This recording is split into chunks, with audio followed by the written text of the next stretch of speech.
Also wenn ich jetzt an diesem Klavier sitze und das so anspiele, dann macht plötzlich alles so Sinn. Ein ganz großer Punkt, warum mir das so viel Spaß macht, ist auf jeden Fall die Kombi. Das heißt, ich kann körperlich arbeiten und bin aber trotzdem in dieser Musikwelt drin, so hart das manchmal war. Mein Name ist Rebecca Riedel und ich bin Klavierbaumeisterin. Ich restauriere Klaviere so von Grund auf. Also hier oben angefangen mit den Saiten, die da runterlaufen. Und hier sehen wir die Hämmer, die an diesem ganzen Mechanikgestell dranhängen. Und hier unten drunter greift dann die Taste. Und man kann einen Ton erzeugen. Also wenn ich jetzt ein Klavier von vorne bis hinten repariere, dann fängt es immer an dem Grundgerüst. Anschließend kümmere ich mich um Hämmer und um Dämpfung, die da hinten steht. Genau, und danach kommt auch als einzelner Teil die Klaviatur. Ich werde das jetzt auf den Rücken legen, dieses Klavier, damit ich schön von oben arbeiten kann. Das Klavier ist jetzt gar nicht mehr so arg schwer, hat nur so einen Schwerpunkt, der jetzt total nach hinten geht, weil die Tastatur nicht drin ist. Natürlich war mir irgendwie klar, dass ein Handwerk grundsätzlich wahrscheinlich mehr von Männern belegt ist als von Frauen. War für mich aber nie so also das hat mich nicht gehemmt. Aber klar, man muss so ein bisschen am Anfang zumindest schon zeigen, so hey, ich bin auch geeignet für die härteren Arbeiten und auch ich kann Sachen tragen und ein Klavier umlegen. Ich muss die Länge vom Bass und den Durchmesser der Saiten messen, bevor ich es abzwicke. Es ist so, ich werfe die danach in den Müll und dann kann ich sie auch nicht mehr zuordnen, an welcher Stelle sie waren. Man kann sie schon mit diesen Saiten in die Hand reinstechen. Deswegen sollte ich schon Handschuhe anziehen. Und dann ist das auch schon fertig. Ich würde jetzt zum Stimmen fahren und dann, wenn ich wiederkomme, kann ich einfach weitermachen. Die Klavierstimmerei ist auch noch ein großer Teil von meiner Arbeit, weil das so ein Türöffner ist für mich mit den Kunden. Und das bedeutet natürlich, ich könnte am Ende vielleicht mehr machen, als nur das Klavier zu stimmen. Ja, das macht total Spaß, vor allem wenn das sowas ist wie heute, wo ich einfach einen Steinway-Flügel stimmen darf, der in einem super Zustand ist. Hallo. Hallo. Grüß Sie. Hi. Schön, dass Sie kommen. Also Klavierstimmen ist auch eine Vertrauenssache und wir vertrauen der Frau Riedel sehr. So, ich schaue jetzt erstmal, wie der Flügel so beieinander ist. Was man hört, ist, dass die Töne in sich verstimmt sind, weil es sind ja 3 Saiten pro Ton. Und die müssen alle exakt gleich zueinander stehen. Also ich fange immer mit dem mittleren A an, schaue dann mal kurz, wo das ist und mache dann die äußeren beiden Saiten mit diesen Keilen stumm, weil ich dann diesen ganz klaren Ton habe, ohne abgelenkt zu werden von den anderen beiden Saiten. Und dann stimme ich jetzt als allererstes die rechte Seite zur mittleren dazu. Und jetzt hört man diese Verstimmung in sich, was so ein leichtes, jammerndes, quengelndes Geräusch ist.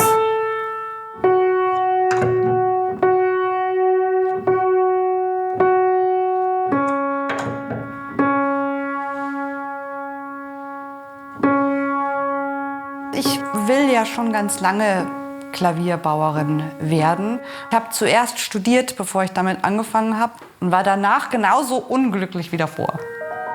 Dann habe ich mich noch einmal getraut, es zu versuchen, mich zu bewerben auf Instrumentenbau. Und es hat sofort geklappt, Gott sei Dank.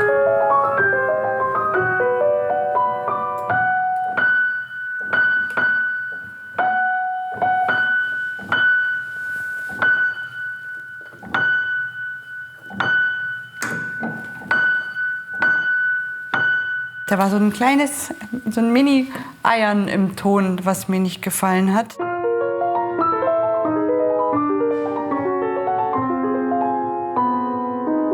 Ist auf jeden Fall gut. Der klingt toll. Würde ich nehmen. Wir sind sehr zufrieden, das ist immer gut, eine kleine Nachstufe. Das ist genau das, was wir brauchen. Und dann Komm wieder gut über den Sommer. Auf Wiederschauen. Ciao. Ich fahre jetzt in die Werkstatt und dann werde ich mich um mein Projekt kümmern. Wenn ich die Hämmer jetzt ausbaue, geht es schon so ein bisschen präziser weiter, weil da geht es dann darum, so einen definierten Hammerscheitel hinzuschleifen, der dann an so einem ganz bestimmten Punkt auf die Saiten trifft. Da muss ich jetzt auch eine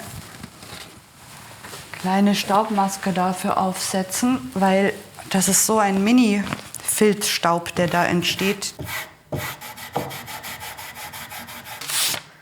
Also ich musste neben der Ausbildung noch einen Job annehmen, weil ich einfach zu der Zeit schon Mitte 20 war und ich habe eine Wohnung gehabt und ein Auto gebraucht. Aber ja, der Wunsch war so groß, dass ich mir dachte, gut, dann ziehe ich das jetzt durch. Dann muss ich 3 Jahre lang einfach echt in den sauren Apfel beißen und das durchhalten, weil ich kann mir überhaupt nichts mehr anderes vorstellen. Und bin froh, dass ich dann doch den richtigen Riecher hatte damals und nochmal die Kurve gemacht habe und jetzt machen kann, was mir am meisten Spaß macht. Zum Beispiel schleifen. Ja, zum Beispiel schleifen. Das ist der alte Hammer und das hier ist der neue. Der ist ganz glatt oben und ist ein bisschen spitzer. Dann gibt es natürlich auch noch die Klaviatur. Da sieht man jetzt, das ist verschmutzt durch einfach Fingerdreck, der dich da so eingräbt vom Spielen. Den hätte ich jetzt gerne weg. Die Selbstständigkeit ist schon anstrengend teilweise, weil man halt für alles, was man macht, erstens selbst gerade steht, die Verantwortung übernimmt und natürlich auch schauen muss, dass genügend Geld reinkommt. Also ich werde mit dem, was ich jetzt mache, sicherlich niemals irgendwie so einen Zustand erreichen, wo ich reich werde. Aber es ist jetzt schon so, dass ich davon leben kann. Ich liebe das, wenn das alles so sauber und so neu aussieht irgendwann. Für mich ist dann eigentlich am schönsten, wenn jetzt diese ganze Feinarbeit gemacht ist. Man merkt so, was man gemacht hat die letzten Monate. Und das ist dann schon so eine Belohnung, das anzuspielen.